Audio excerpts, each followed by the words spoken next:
Your inner dialogue is based on fiction. It's time to rewrite your story.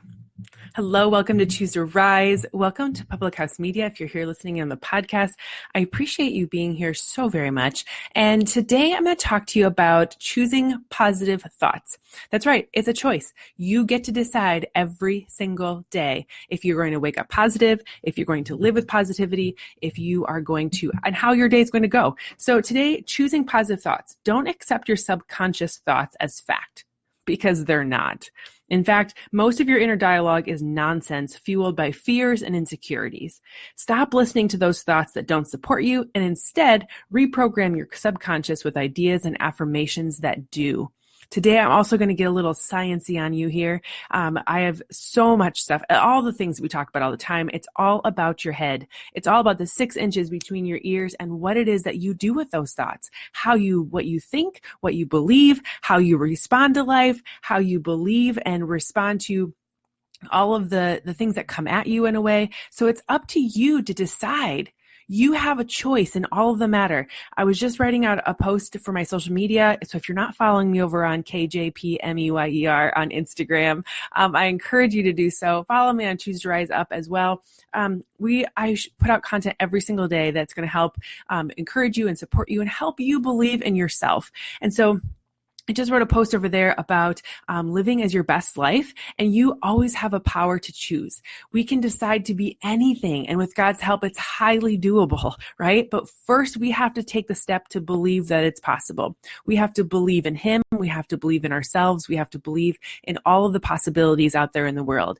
And if you want this year to be your best year of your life, you have to believe that it's possible. Success is not a magic trick. It's not God's random picking of you as his one thing that He's going to do well this year.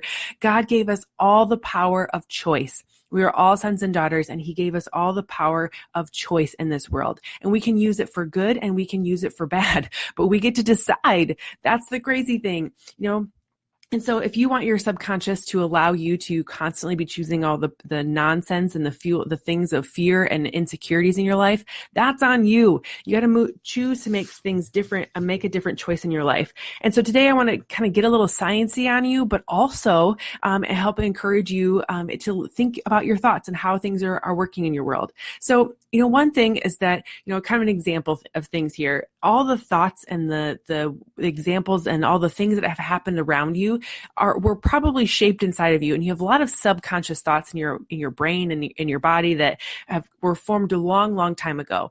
But though we can let those things, dictate our life, we can let those thoughts and beliefs that we formed as children, and even the thoughts and things that we form, and the thoughts and beliefs we form even this last week, shape us into who we're going to become. Or we can change those things and shift those negative thought patterns into positive things. Recently, I think I've shared this before, that my daughter and I share an Apple ID, okay? And her photos will show up on my stream, and my photos will show up on her stream. My music shows up on hers. Her music shows up on mine. Usually she's 7, so she's not downloading a lot of things, but a lot of her stuff will filter into what's on my phone. And it really got me thinking one day, what am I putting on my device that she's going to be seeing on hers? And what if her stuff is filtering into me?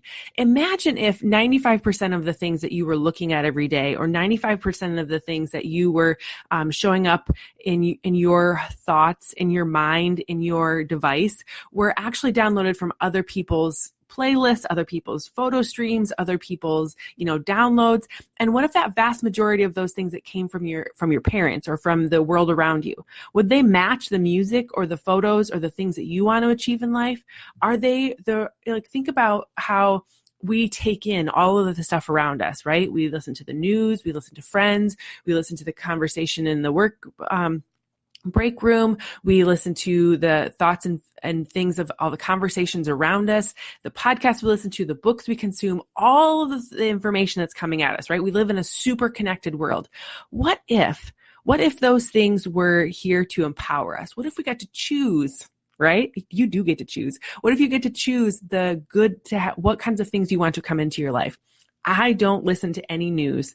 I don't turn on the news any way I can. Oftentimes when we're working out, it's on, but it's muted. So really, we're just kind of looking for the weather for the day, and we'll see that graphic come across the screen every once in a while, and then that's it. I try to really focus in on what is put into my heart and my mind, because those things are going to dictate how I respond to things. They're going to dictate how I make choices in life. And so I want to be really careful and really specific on what it is that gets flooded into my heart and my mind.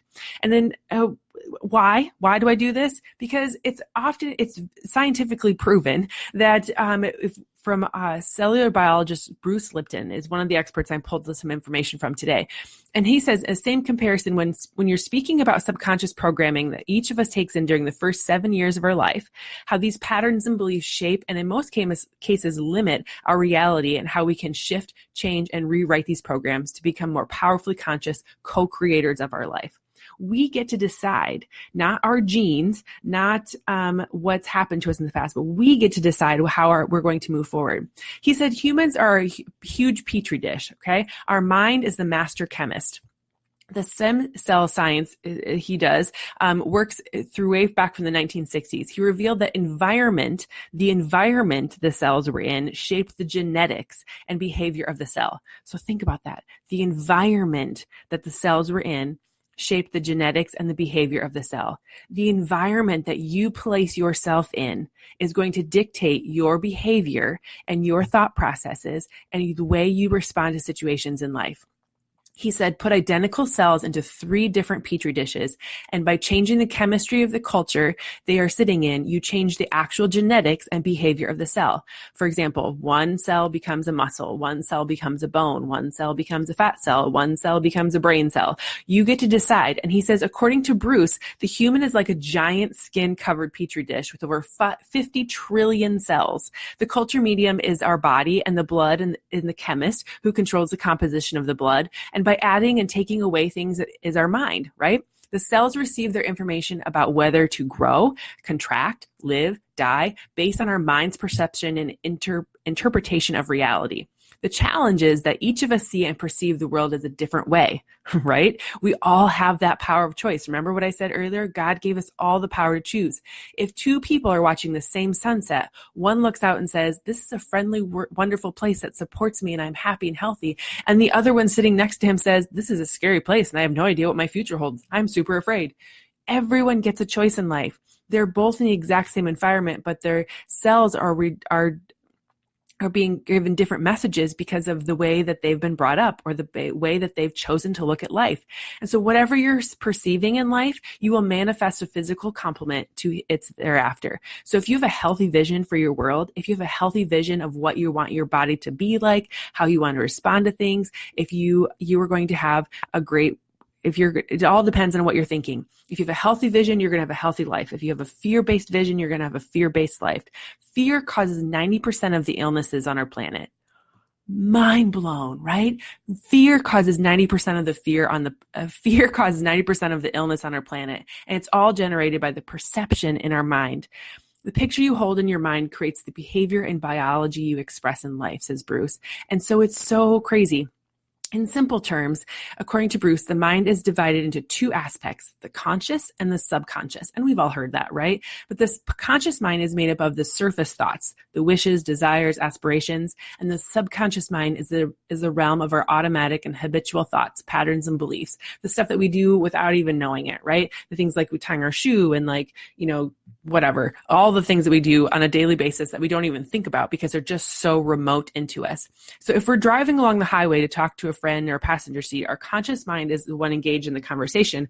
Our subconscious mind is the one who's automatically driving and doing everything we need to do in the car in order to make sure we get there quickly. Breathing, blinking, taking a sip of tea without burning your lips, all of that kind of stuff, all subconscious things.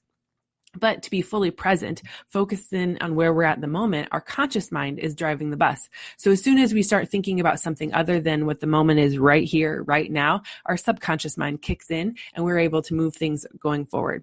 Now, the crazy part here is that you get to decide what's happening in our waking life. 90% of our waking life is done on automatic, but you get to decide what the other 5% is, and you also get to decide to diminish that 95% and do something different with it. Our subconscious thoughts and patterns come from a whole variety of things, mostly everything from our past. A lot of scientists would say that most of our subconscious programming comes from the first 7 years of life. From the last trimester of pregnancy to age 7, we mostly exist with a theta brain, he says, a wave space, where we are soaking in all the things around us. We're essentially sponges of life. We're looking at what our parents are doing, what our parents are saying, what was happening to us in school, like all the way up to that first grade kind of thing. It's where we learn to read the most. The phonetics come in.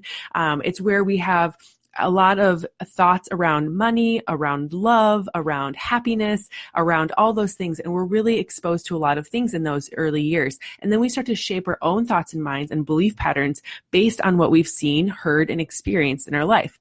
So the best way to reprogram that subconscious mind is to actually think about things differently. It's about being very conscious about how we respond to certain things. And you can rewrite that subconscious. It just takes a little bit of work, and it takes noticing, and it takes fighting over the things it may take some effort, or more effort than you think. And it may take some struggle for you to feel that you can override that program, but you can definitely do it. It's your thoughts, it's your belief that really matters. You can do it in a variety of ways. Working on your affirmations, surrounding yourself with new people. Repetitive affirmations are huge. Every single day on our way to school and with my kids, we do affirmations. I am awesome. I am strong. I am capable. I am worthy. I am smart. I can do hard things. When I struggle, I just keep trying, because when I fail is when I learn. Reframing what they're thinking about and putting in a positive spin helps them be stronger. And when they come up against a struggle, they're just going to keep trying, because when they fail is when they learn. It's a belief pattern that we're putting in them so that they can overcome anything in life. If a cancer patient says, I am healthy, and repeatedly says that over and over again, I'm going to live a long, prosperous life, and they believe it, they will. You have to really think about all of the positive things that are going to happen in your world and focus on those good things. God gave all of us a choice. You can't hate yourself to healthy. You can't doubt yourself on any goal. You can't wish yourself to positivity. You have to believe that you are capable, that you are worth it, that you are worthy, that you can do anything that you set your mind to, right? We are all just a giant petri dish of cells, 50 million, billion, trillion of them, whatever he said that number was. But you get to decide how you dictate those cells. Your thoughts, your heart, your mind are all there, and they want you to be encouraged. We want you to be supported. We want you to live your life in a positive way. And so go forward today and choose joy. Choose positive thoughts. When something negative gets thrown at you, because it will, think about it in a different way. What can I learn from this experience? How can I use this to help me be better for next time it comes along? And choose the happy side of it, because there is a positive and a negative to every situation. And most times we're just throwing the negative side to all of the stuff. But if we can reframe our brain, we can rechange up our habits to think about positive thoughts, and we change our inner dialogue, we will definitely be able to rewrite our story. So thank you so much today for being with me, and I hope and encourage you. I hope that you're encouraged today, and that you can be supported in rising up out of your current situation and living your best life. Thanks so much for joining me today. I hope you like, share, comment, tell other people about Choose to Rise, and come back here again next time. See you later.